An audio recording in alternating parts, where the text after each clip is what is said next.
Hey guys, Caibel the Strategist here, and today we are playing some more The Woods. You guys really enjoyed the last video. Just, wow. Over 200 freaking views in just a matter of a few days. That is not something I normally see on my channel. And it's actually really fascinating that you guys enjoyed that one video so much. So we are playing chapter 2. Which is the chapter just after the last video. So far, we just escaped the guards that are protecting the forest. Okay, looks like we discovered a fence. And the guards have caught up. Which isn't good. Because these were the guys we were trying to get away from. They were following us. The one in flannel is the guy that was in the tower. The one holding the crossbow was the one in the security booth. Which kinda checks out. But they were also talking about something like a boss. Like there was some other guy that was influencing this. So something tells me that these two are part of the problem. Or rather, they're not exactly the solution. And I know that makes me sound a little extreme here, but bear with me here. I think these people are working for who's ever kidnapped the kid we're trying to find. We just hopped the fence, so that's not good. That means they're going to try and find another way around, or hop the fence themselves. Which, if they hop that fence, I'm screwed. Because I won't be able to get away from them. But from the looks of it, it seems that they have, decided not to hop the fence. Which is good for me, because that means I don't have to worry about them hopping it.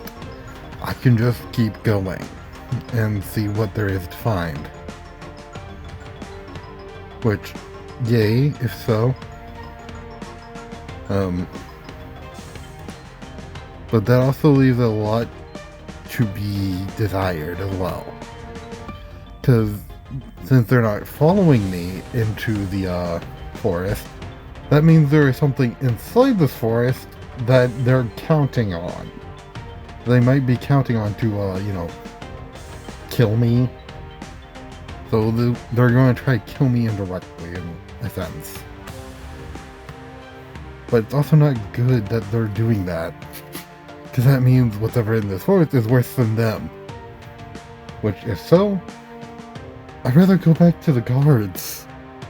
Because at least they seemed reasonable. Or at least somewhat reasonable.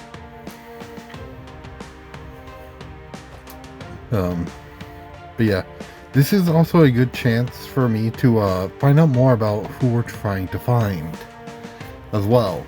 Because as far as I know, it is a kid named George who we are trying to find. He went missing in the woods, and I don't know where he is. Which is why he is missing, of course. Okay, so the village is which way? That way? Okay. So, this way is towards the village. Which, why is there a village in the woods? That makes no sense. Like, this is supposed to be the woods, not a village.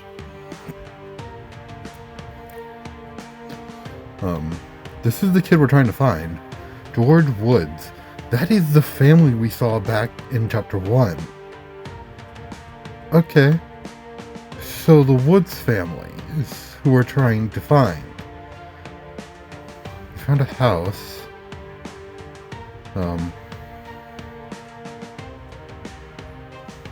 Nothing in there. Oh. Hello. Sorry for disturbing you. Didn't mean to wake you up. Was just trying to find a place to stay, I guess. That was interesting. So now we know what happens if we wake them up. We get sent back to square one. So now we have to watch through that entire thing again. Okay. So it's gonna load them in. And there we go. Chapter 2. The search. We continue the search.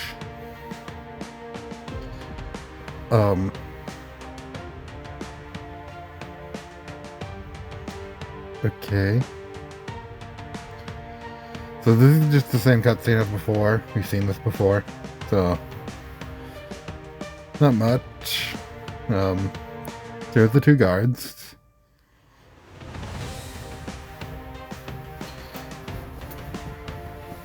In last chapter they talked about a boss. Like, they said something about them informing the boss about the incident of us being here, which isn't good, because A, if their boss knows I'm here, that could essentially complicate things. Because depending on who the boss is, they're either the one who kidnapped George, or there's just some random person. Either way, it complicates the situation, which is not something I want. I don't want them complicating the situation as it is.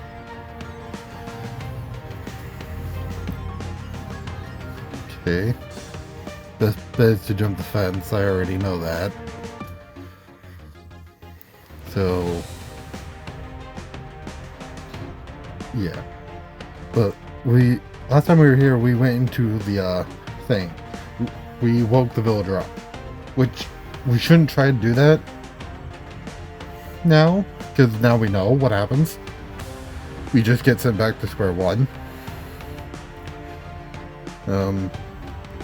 So I think it should have just kicked us out of the house, not sent us back to square one.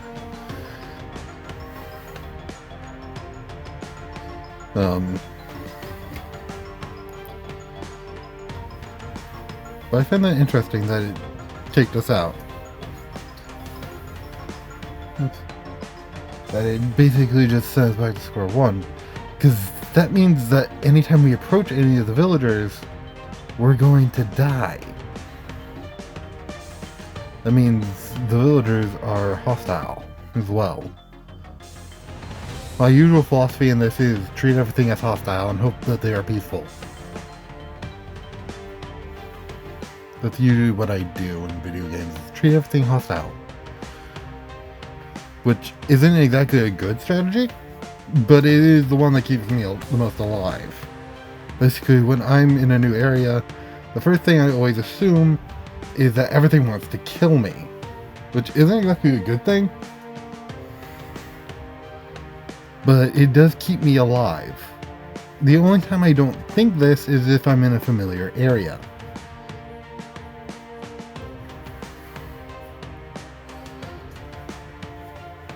Basically, my entire thing is like, I prioritize survival more than I prioritize strangers. So, it's not exactly the best strategy, but it's the one that keeps me alive, which has always seen me through. Because back when I was growing up, I went on a Klondike. Which, if you don't know what a Klondike is, it is camping in the snow. That is what it is. It's also a candy bar, but that's not what we're talking about. Basically, I went camping in the snow, and I forgot to bring a jacket or coat, as well as some key survival gear that would keep me warm during this time. So I was stuck in a tent in snow. Yes, there was actual snow. I know, because I woke up the next morning and the tent next to me was completely fucking covered in snow. Like, they literally had to dig themselves out the next morning. But for me, it was pretty much, I was pretty much dying in my tent because it was so cold. And when I went to lay down for the first time, I legit nearly died because my lips are turning blue I was so cold that I couldn't move. My shoes were so cold I didn't want to put them on.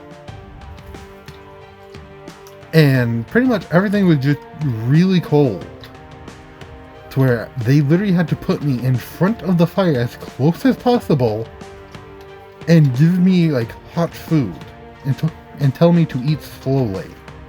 That is what you do if someone has hypothermia. Keep in mind, it's not exactly the best thing to do, but it is the fastest way to warm someone up. Is you warm them up from the inside out as well as the outside in. Basically, you warm them from two directions. So then putting me in front of the fire, them putting me or giving me food is actually a good strategy. But what they also did was set my shoes on fire. I'm not joking. They legit set my shoes on fire. I know, because my shoes were still smoking when my brother handed them to me. That is not a joke. You could literally see the smoke coming off of them. I put them on anyway though, because A, it was better than, freezing to death. I didn't know I was freezing to death. That's the thing with hypothermia. You don't know you're freezing to death at times. There are times where it gets so cold, you feel warm. And that warmness is your body trying to keep itself alive by shutting down certain systems and taking all that heat and pushing it to the surface. So you feel it the most. But with me, I don't get that feeling at all. Because I can't feel my own body heat. Which is a common phenomenon, believe it or not. A lot of people cannot feel their own body heat. But with me, I can't feel that at all. The only times I can is when I'm covered to where basically the heat builds up directly around me, or when I'm literally having a fever. Those are the only times where I can actively feel my own body heat. Anytime else, I can't feel it. I am colder than freaking ice to myself. To me, everything feels like ice. Even though I have a very normal body temperature. Basically, my body temperature is actually optimal, which is a good thing, because that gives me a lot of health benefits from it being the optimal temperature. But it doesn't help me much when it comes to warmth, because I can't really feel it. It's also why I wear a lot of long sleeves. That, and I also have freckles, which can cause cancer if I don't wear sunscreen outside, which I don't like wearing sunscreen, so I pretty much just wear long sleeves to basically stop the sunlight from hitting my skin, which is what causes cancer pretty much. Basically, if sunlight hits a freckle, it has the potential to cause cancer. A lot more so than if you don't have freckles. I don't know the exact science behind it, but that's pretty much what happens. And it's pretty much the mechanics of it. Basically, if a certain amount of sunlight hits enough freckles on your skin, the freckles on your skin can turn cancerous, which is not good. And it can cause a lot of problems. I know this because I studied fucking cancer for a hobby. I wanted to be a cancer researcher. I'm pretty sure I've said this before on the channel. Back when I was a kid, I wanted to be a cancer researcher. And what a cancer researcher is it's a scientist. It's a scientist that researches cancer. That's what it does. Pretty plain and simple. But what they also do is they are the ones that find the cures to cancer, which is good. It's a good thing. And I wanted to be someone like that. I wanted to help people when I was a kid. And I still do. I still want to help people. I love researching cancer. Because A, it gives me a lot of hope that maybe someday there will be a cure for every type of cancer. And that is what I want. I don't like seeing dying kids. I don't like seeing dying anybody. So me actively researching something that is dangerous to me can help me find something that can potentially help others. And if I can find it, then so can a lot of the other scientists.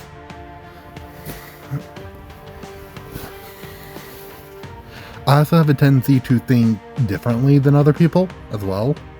So that can lead me to finding a lot of different avenues of research, as well as different avenues of how to cure something or make something better, which is a good thing.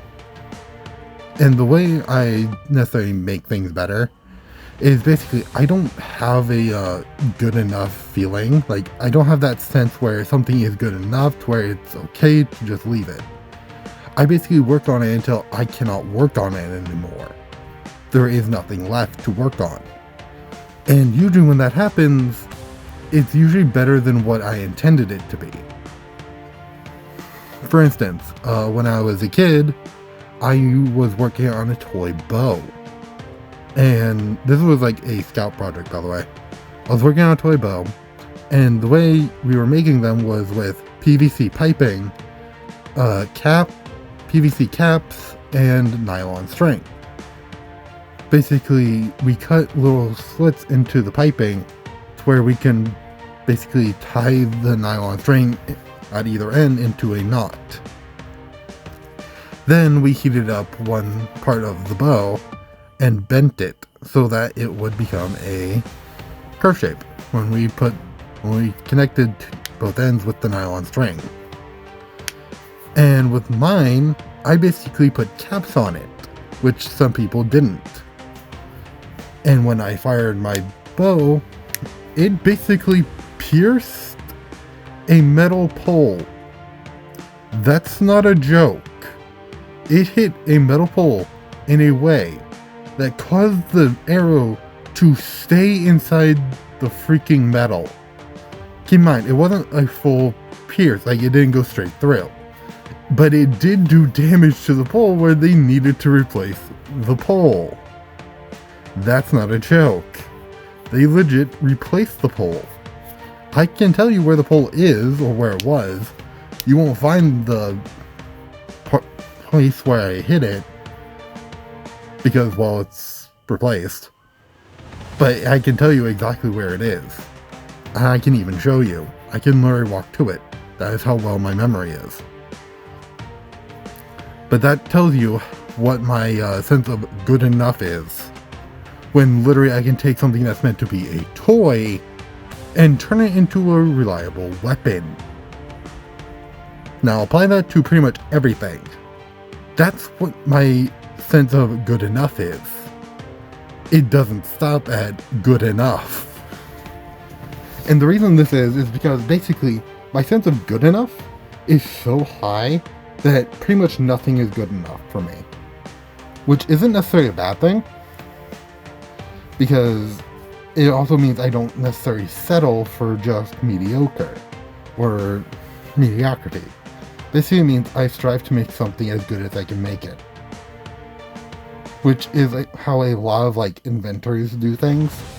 Basically, people like Nikola Tesla and who else would be you would consider an inventor?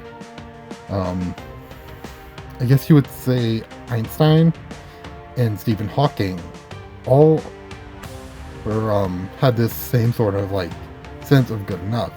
They weren't satisfied with mediocrity. They wanted to keep improving on things until they made them so better that they were better than how they intended it to be originally. And that's necessarily a very good thing, because if one person does this, then it benefits everybody. That's usually how I like to see things. Basically, if you invent something and you basically mass produce it to the entire world, everyone gets it. And if everyone gets it, it makes everyone's life better. This doesn't apply to all things though. Certain things shouldn't be given to people like, say, a nuclear warhead. A nuclear warhead doesn't exactly make people's lives better. But what can is basically a nuclear reactor, or something I like to think about is a bioreactor.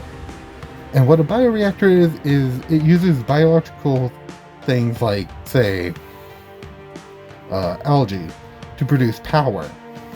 For instance, some algae can basically generate hydrogen, and hydrogen is a really good fuel source, as it burns hot enough to basically generate energy. But when it burns, it creates water, and that's necessarily interesting because water carries H2O. And if we separate the oxygen from the hydrogen, we get an internal loop of creating more than what we exactly needed. Now, don't get it wrong. There is some waste that is produced from this, and it's necessarily oxygen. But oxygen can pretty much be dumped almost anywhere, especially on our planet, which is losing oxygen, believe it or not, thanks to the hole in the atmosphere.